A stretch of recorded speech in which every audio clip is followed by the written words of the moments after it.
How strongly is the church behind this democracy movement in Hong Kong? Look, significant numbers are, it's been led by the student protest movement. I mean, it's huge numbers, 30, 40,000 of them. Majority of them are youth. The church is playing a significant role, Ephraim. You've got people out there day in, day out, they're holding prayer vigils. They have these tents where people can come for prayer.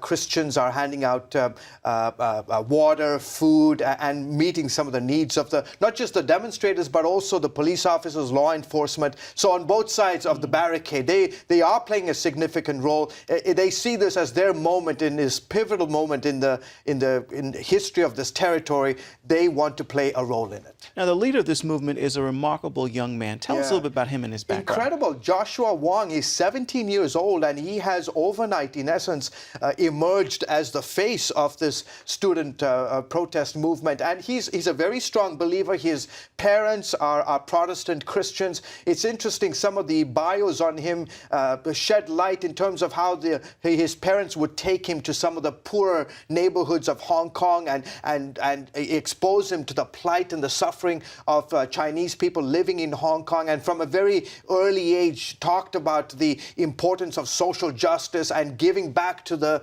those who are needy. And he has risen through the ranks and really has become a vocal critic against China. Wow, at 17, amazing. Yeah. Now, other religious leaders are also speaking out?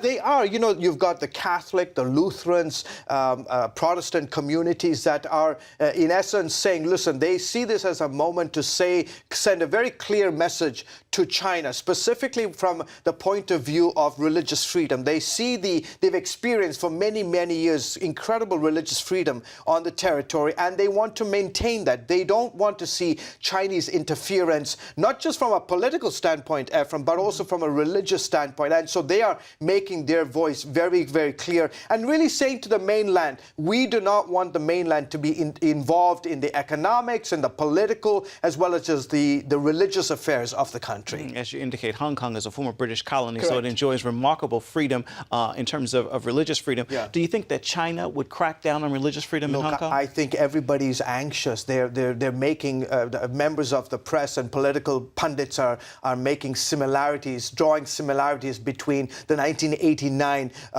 pro-democracy crackdown on the streets of Tiananmen Square. They're making the similarities, drawing similarities between the two. You don't know, because China is, again, the Chinese government says we are firmly standing behind the person that has been elected. We'll be watching, as always. George Thomas, thank you so much for your insight. Welcome to, pleasure to be on the show. Thank you.